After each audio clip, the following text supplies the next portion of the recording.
Yo les postos, bienvenue sur la chaîne Les Vidéos de Nono et Sacha. L'actualité est très riche du côté du Paris Saint-Germain aujourd'hui. Nono est avec nous, salut Nono.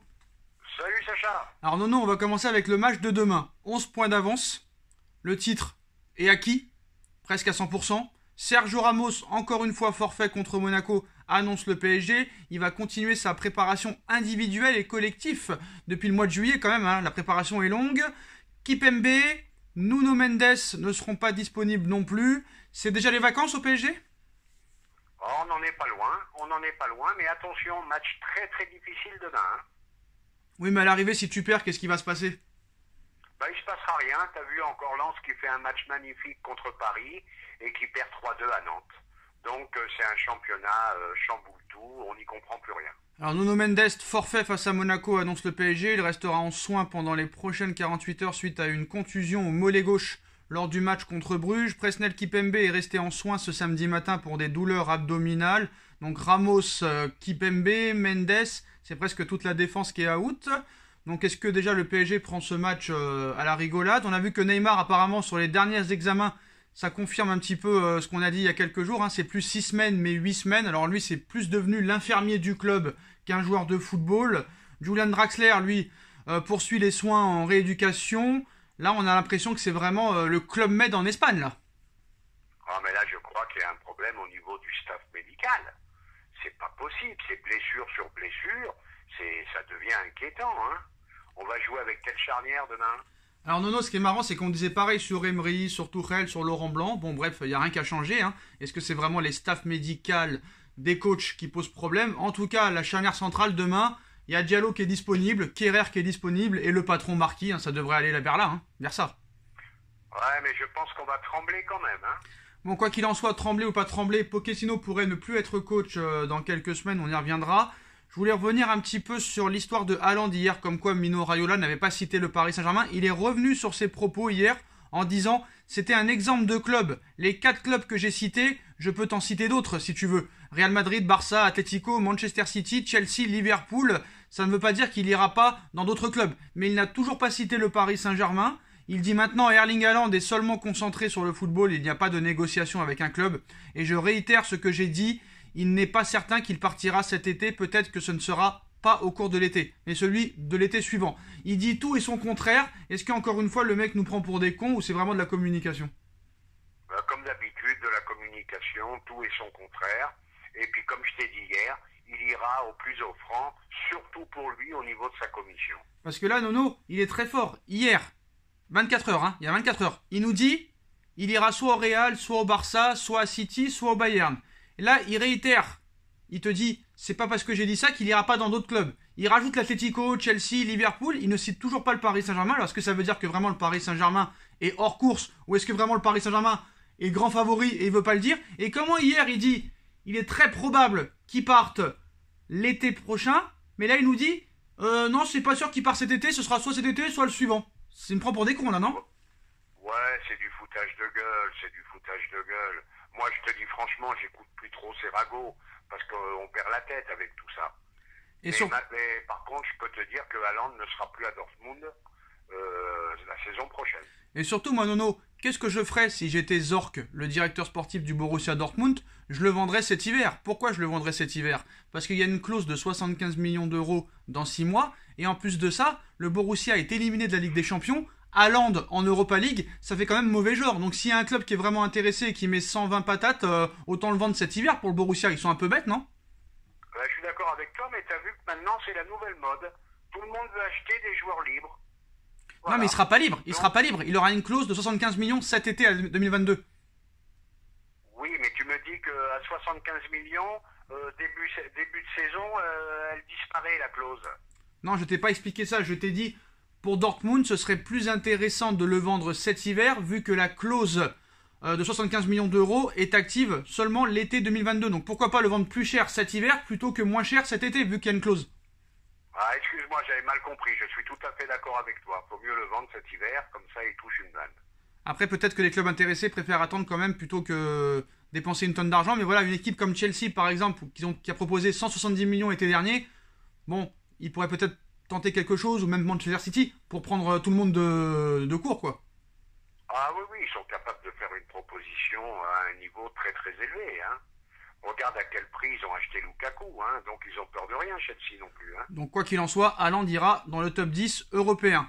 Donc les petites infos avant de passer aux grosses, le PSG et Angel Di Maria sont d'accord sur le principe de continuer ensemble au moins jusqu'en 2023. Pas encore de décision officielle, il faut attendre les prochains mois, mais ils devraient bien rester encore un peu à Paris.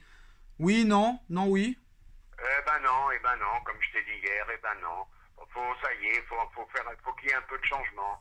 Ça y est, il a 33 ans, Di Maria, il est en baisse, pour dire la vérité, il est en baisse. Mais nous, on prolonge tout le monde. Même ceux qui jouent pas, on les prolonge.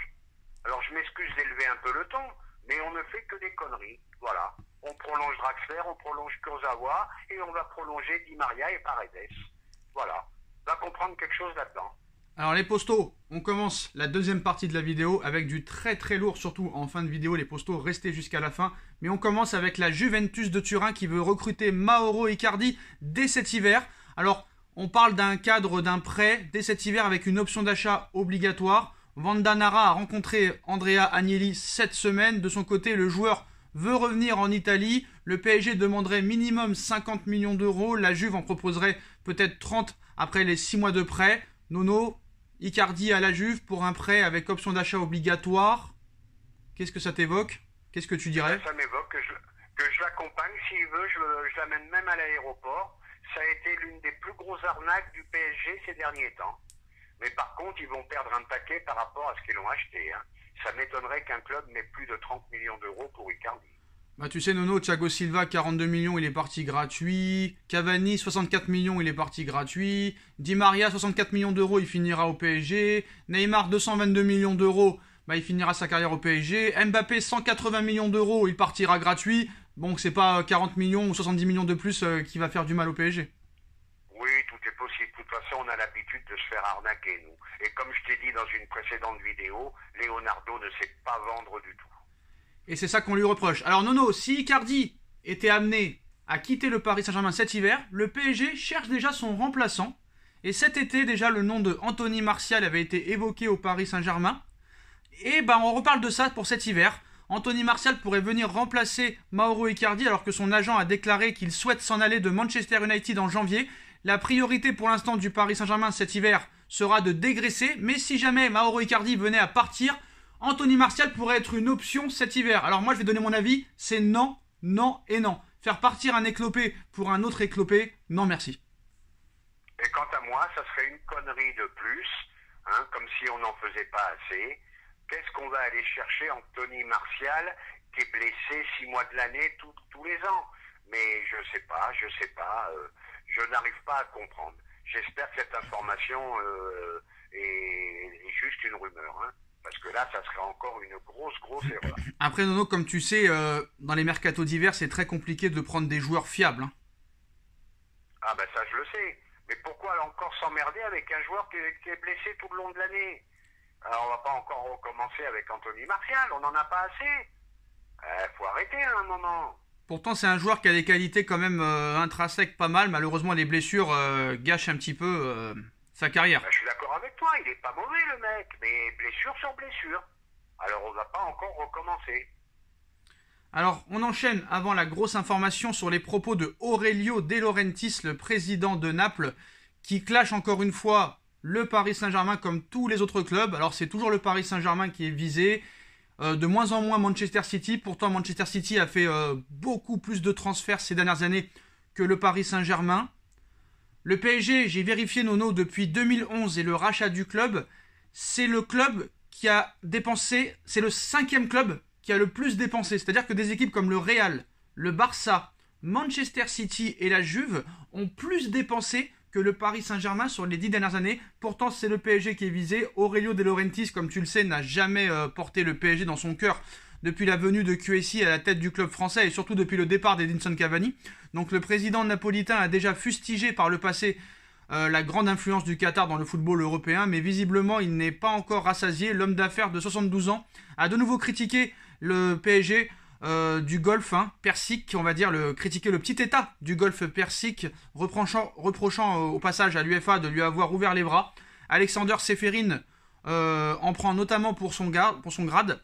La façon dont cela fonctionne est rigide prend beaucoup d'énergie. Il n'y a pas de répartition égale sur le plan économique. Les seuls qui deviennent riches, ce sont les institutions, l'UEFA. On ne comprend pas bien pourquoi l'UEFA ne se contente pas de faire un travail de secrétariat général, reproche dans un premier temps De Laurentiis à l'occasion de la sortie d'un livre sur son club. Il rajoute « Nous avons créé l'Association européenne des clubs, ECA, mais elle est désormais l'otage des Qataris. Séphérine est dans les bras du président du PSG. Il est en adoration devant le Qatar, devant ce Qatar si fort, si puissant, si brillant. » On attend la réponse de Nono. On attend la réponse de Nono. Moi, je vais te répondre. Après Tebas, maintenant, c'est De Laurentiis. Ah non, Nono. Laporta, Tebas, Uliones, Rummenigge. Il y en a beaucoup, il n'y a pas que lui. Hein. Oui, mais je vais t'expliquer le problème. Ils voulaient rester entre eux, entre les grands clubs. Voilà, le Bayern, le Real, Barcelone. Dès que les clubs États sont arrivés, eh ben, ça les gêne. Voilà, ça fait une concurrence qui ne s'attendait pas. Voilà, c'est tout. Non. Et tant que ça sera QSI qui sera à la tête du PSG et Manchester City, pareil de son côté, eh ben, ils se feront critiquer sans arrêt.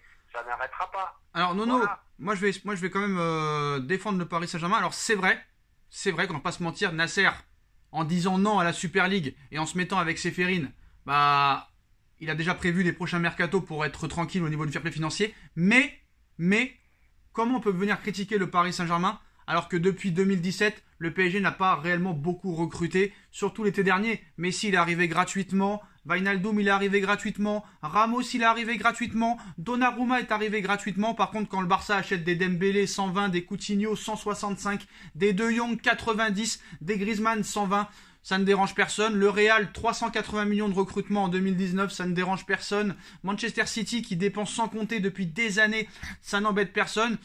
Aurelio De Laurentiis, quand il a acheté Osimhen 80 millions d'euros à Lille, personne ne lui a rien dit. Pourquoi tant de haine? Je comprends pas. Eh ben, ce qui les embête, c'est surtout au niveau des salaires. Vu que Paris donne des salaires mirobolants et qu'ils ne peuvent pas s'aligner, donc ils y vont, ils sortent la sulpateuse, ils critiquent.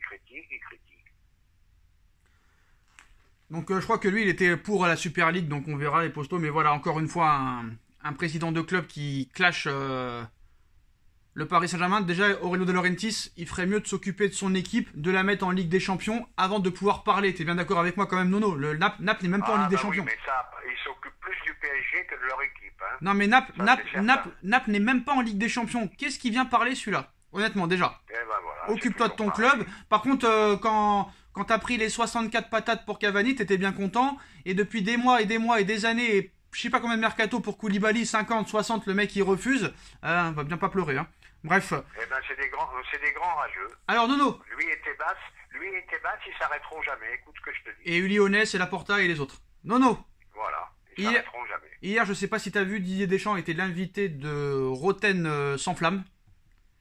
Il a parlé un petit peu de son avenir, d'une potentialité peut-être d'entraîner le PSG après l'équipe de France, où il nous dit entraîner le PSG, des joueurs ont joué dans les deux clubs, pourquoi pas un coach? Pourquoi un coach ne pourrait pas? Ce n'est pas que ça me poserait pas de problème, mais c'est une réflexion. Conte a été champion avec la Juve et l'Inter, tu vas avoir des ennemis et des amis.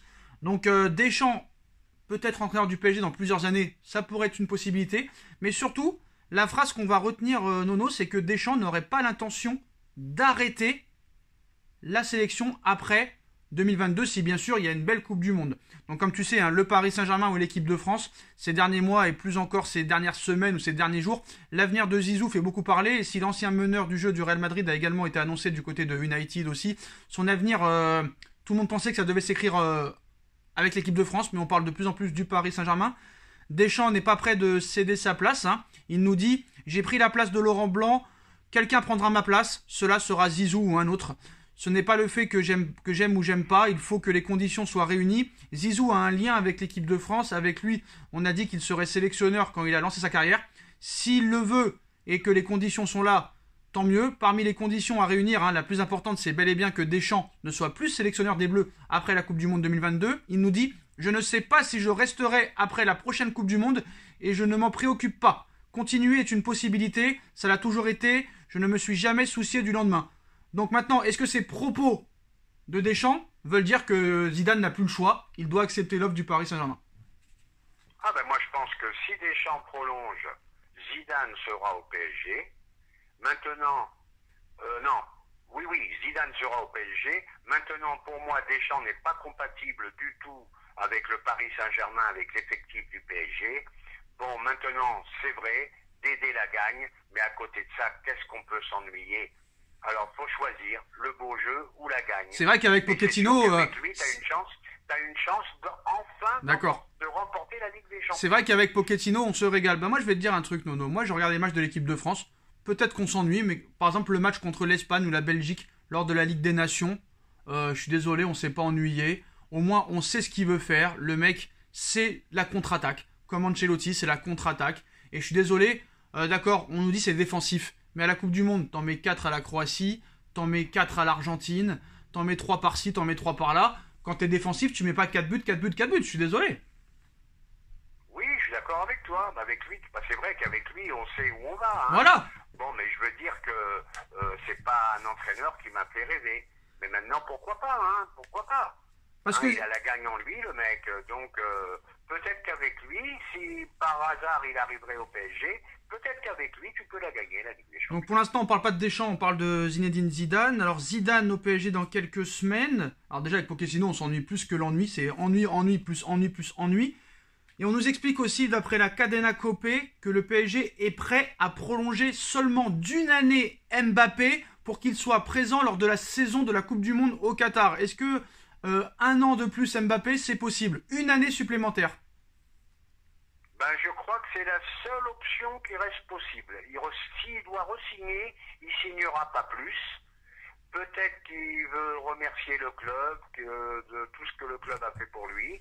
Mais si ça doit se faire, ça sera pas plus d'un an pour que le PSG puisse récupérer un peu d'oseille. La Cadena Copé confirme l'information comme quoi Paris veut faire une pierre deux coups en amenant Zidane, un coach de renommée, tout en espérant que Mbappé, étant fan de Zidane, prolonge jusqu'en 2024 et que le PSG ait la possibilité de le vendre en 2023 pour ne pas le laisser partir à 0 €. Qu'est-ce que tu penses de cette stratégie-là?